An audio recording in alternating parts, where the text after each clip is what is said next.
जय माता दी। कैसे हैं आप सब? आज का जो एक्सपीरियंस है बहुत ही अलग है एंड बहुत जरूरी था शेयर करना, क्योंकि जो मैं देख रही थी बहुत सारे ऐसे केसेस आते हैं जिनमें कहीं ना कहीं रिग्रेट में रह जाते हैं कि ऐसा क्यों हो रहा है। तो स्टार्ट करते हैं। ये जो क्लाइंट थी इन्होंने बताया कि मैम सबसे पहला मेरा जो है कि मुझे बहुत ज्यादा डर रहता है कि कुछ गलत हो जाएगा, ये हो जाएगा, वो रह जाएगा, और हर चीज से डरती ही रहती हूँ। बहुत अंदर किसी पे ट्रस्ट नहीं कर पाती हूँ, चाहे वो कितना भी क्लोज कोई भी है। ट्रस्ट इशू बहुत ज्यादा रहता है। इवन मुझे किसी ने ऐसे कभी चीट किया नहीं है, बट देन ऑल्सो एक रहता है मन में कि धोखा मिल जाएगा। बहुत ज्यादा डरती हूँ। और तो मुझे लगा कि जब वो बता रही थी तो मुझे लगा कि मे बी ये कहीं ना कहीं नेगेटिविटी है, यानी कि ये बहुत ज्यादा इनकी नेगेटिव थॉट्स हैं, क्योंकि बार बार आपका डरना, एक फियर फैक्टर होना, ये कहीं ना कहीं नेगेटिविटी ही रिफ्लेक्ट कर रहा है। तो मैं ऐसे सोच रही थी कि ऐसा हो सकता है।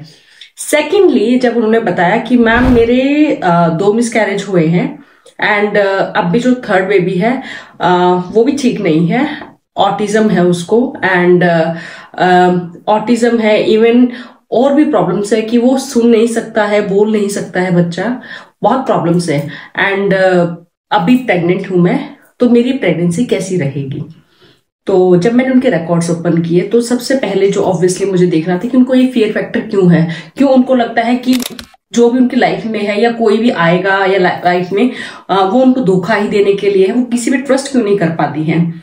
तो जब मैंने उनके रिकॉर्ड्स में ये चीज देखी तो वो कहीं माउंटेन्स में किसी हिली एरिया में वो बैठी हुई थी, पीछे मंदिर दिख रहा था और वो ऐसे बैठी हुई थी, नीचे एक रिवर, एक नदी बह रही है, बहुत सुंदर ऐसा दिख रहा है। कोई अचानक से पीछे से आया और उनको धक्का दे दिया। और वो जब तक वो नीचे, क्योंकि वो इतनी ऊंचाई पर, इतनी पीक पर बैठी हुई थी कि जब तक वो नीचे पानी में गिरी उनके दिमाग में बहुत सारे थॉट्स आए, बहुत ज्यादा एक डर हो गया कि अचानक से झटका जो लगा, और उनकी उस रीजन से उनकी डेथ हुई। तो वो जो जो सोल को जो झटका लगा है ना, वो इस जन्म में भी लेकर आई हुई है। वो उस चीज से बाहर ही नहीं निकल पाई है। वो सोल आज भी इस जन्म में भी वो कहीं ना कहीं उसको ये रहता है कि कोई अचानक से आएगा और उसमें कुछ कर देगा। ये है कि वो एग्जैक्ट उसको याद नहीं, बॉडी को याद नहीं दिला रही है, जो इस जन्म में जो उनका शरीर है उनको एग्जैक्ट उनके दिमाग में नहीं आ रहा है कि ऐसा क्यों है। बट कहीं ना कहीं सोल इतनी प्रिपेयर है, इतनी अलर्ट है कि दोबारा वो धोखा खाने के लिए तैयार नहीं है। एक बार वो धोखा खा चुकी है, इसलिए हर स्टेप पे, हर जगह वो बहुत ही सावधानी से चल रही है। दूसरा जो उनका था कि मैम मेरे 2 मिसकैरेज हो रखे हैं, मेरा पहला जो उसके बाद जो बच्चा हुआ वो भी ऐसा हुआ, ऐसा क्यों।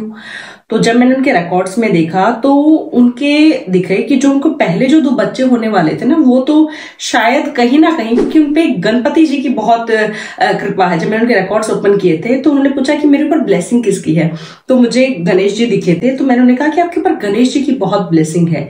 और फिर जैसे उनके बच्चों का देखा तो मैंने उन्हें बताया कि कहीं ना कहीं शायद गणेश भगवान आपको बचाने की कोशिश कर रहे थे, आपको ये प्रॉब्लम फेस ना करनी पड़े। बट उन्होंने 2 बच्चों में पहला जो उनका बच्चा जो मिसकैरेज हुआ था, वो बच्चा ऐसा था कि वो सारी जिंदगी मतलब दिख रहा था कि अगर वो हो जाता तो वो बेड पे ही रहता, वो अपने आप मतलब उठ नहीं पाता, उसको शायद सुबुद ही नहीं होती, शायद वो बहुत एक्सट्रीम एबनॉर्मल होती कंडीशन। तो मैंने उन्हें बताया कि अगर आपका फर्स्ट मिसकैरेज हुआ है तो भगवान ने आपको कहीं ना कहीं बचाया है, आपको नहीं पता कि ये क्यों हुआ है। सेकंड बच्चे का दिखा कि उनके पैर नहीं होते, उनके वो व्हील चेयर पे दिख रहा था दूसरा बच्चा। जो तीसरा बच्चा हुआ है वहां पे भी कहीं ना कहीं उनको बचा लिया जाता है। भगवान उनको एक कहते हैं ना कि आपको मिसकैरेज हो सकता है, जब कभी ऐसा लाइफ में होता है ना, हमें बहुत दुख होता है कि हमारे साथ ऐसा क्यों हो रहा है, पर हमें ये नहीं समझ आता है कि अगर आज ऐसा हो रहा है तो कहीं ना कहीं भगवान हमें इससे बेटर देना चाहते हैं, इसीलिए हमें ये प्रॉब्लम आज फेस करनी पड़ रही है। तो उन्होंने बताया, उनका जब मैं देखा कि तीसरे बच्चा जब था तो वो जिद पे अड़ी हुई हैं कि मुझे तो ये चाहिए।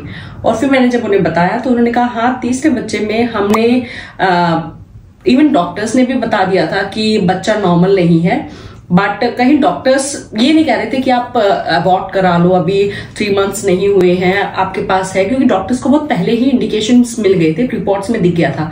उन्हें डॉक्टर्स ने भी सही गाइड नहीं किया, और लेकिन हिंट जरूर देते रहे कि बच्चे में ये प्रॉब्लम है, सिर छोटा है, सुनेगा नहीं। इवन उनकी जो लेडी थी उसने बताया कि हाँ मुझे ये तो बहुत जल्दी पता लग गया था कि बच्चे को सुन नहीं रहा है, क्योंकि जब भी कुछ ऐसा हो रहा है तो बच्चा जब भी तेज आवाज सुनता है, म्यूजिक सुनता है, टीवी की वॉल्यूम या कुछ भी, तो वो थोड़ी बहुत मूवमेंट्स करता है। तो उसने बताया कि बच्चा बिल्कुल मूव नहीं करता था। तो यानी कि जब रिपोर्ट्स में देखा तो मूव कर रहा है, बट कुछ सुनने पे वो मूव नहीं कर रहा है, इट मीन्स उसकी सुनने की प्रॉब्लम थी।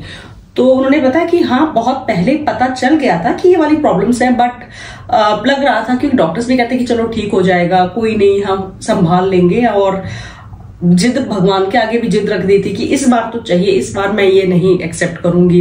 एक जो होता है ना, भगवान से जिद कर लेते हैं, मुझे नहीं पता, मुझे तो ये चाहिए तो चाहिए। अब भगवान माँ बाप जैसे ही तो होते हैं, उन्हें पता है कि ये चीज जो है ये, या जैसे अब बच्चा होता है ना, कोई खिलौना कह देता है कि मुझे तो ये खिलौना चाहिए। पेरेंट्स को पता है कि ये खिलौना कितने दिन चलेगा, बट फिर भी जिद में देना पड़ता है, क्योंकि हम दुखी नहीं देख सकते हैं। तो भगवान ने भी 2 बार तो बचाया उनको, बट तीसरी बार जब उन्होंने जिद की तो भगवान ने कहा ठीक है। और इसलिए आज उनका वो ऑब्वियसली शायद उनके कर्मों में था, बचाने की भगवान ने कोशिश की, तो उनका पहला बच्चा इसलिए ऐसा है। दूसरा जो अभी जो उन्होंने कंसीव किया हुआ है, अभी उनका 8 मंथ चल रहा था, वो बच्चा जो दिखा मुझे, वो उनकी ये मानिए कि ब्लेसिंग है।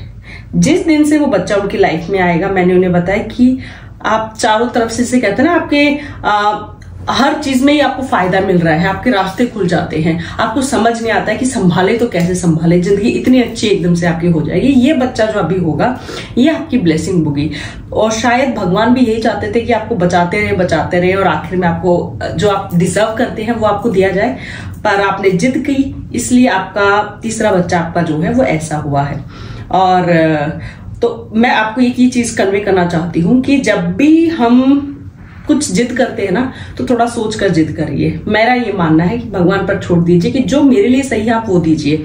दूसरी बात, मिसकैरेजेस बहुत होते हैं, मैं बहुत केसेस आते हैं मेरे पास कि मैम मिसकैरेज हो गया है, क्यों हुआ है, ऐसे क्या कर्म किए थे।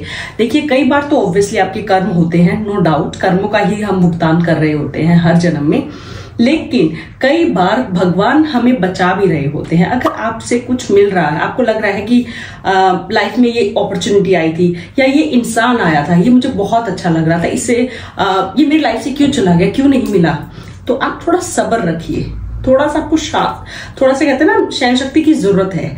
भगवान आपके लिए बहुत अच्छे प्लान्स कर रहा है, आप सोच भी नहीं सकते हैं। तो थोड़ा सा सब्र रखने की जरूरत है, क्योंकि हम एक लिमिट तक ही सोच सकते हैं, हमें लगेगा कि हाँ यही हमारे लिए बेस्ट है, पर भगवान तो इतना आगे तक देख सकते हैं कि हम सोच भी नहीं सकते हैं। हम कितना मांग लेंगे, ज्यादा कितना, अगर मुझे अभी कोई बोले कि आप कुछ मांगे तो मैं कितना मांग लूंगी, थोड़ा कि इतना हो जाए वो हो जाए, लेकिन मुझे नहीं पता कि मेरी किस्मत में क्या है।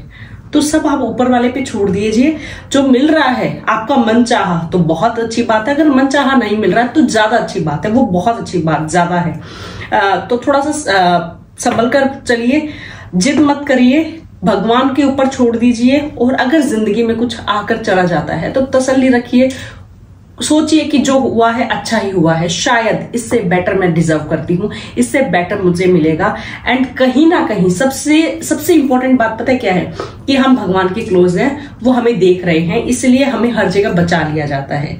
आप हर किसी को नहीं मिलते हैं, बहुत से ऐसे लोग हैं जिनको नहीं, अगर आप बचाया नहीं जाता है, भगवान सिर्फ उन्हीं को दुख देते हैं, उन्हीं को बचाते हैं जिनको वो दिल से चाहते हैं, जिनके वो बहुत क्लोज हैं, या फिर आपने कुछ ऐसे कर्म किए हैं, आपने कुछ ऐसी भक्ति की है कि वो आपका साथ छोड़ ही नहीं सकते हैं।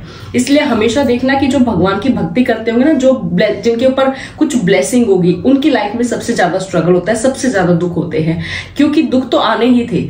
एक तो पहली बात तो वो आपके दुख बहुत आपको कहीं ना कहीं बचा के चल रहे हैं, दूसरी बात वो चाहते हैं कि जो भी आपने कर्म किए हैं इस जन्म में उन कर्मों का भुगतान हो जाए, ताकि अगले जन्म में आप कैरी फॉरवर्ड ना करें।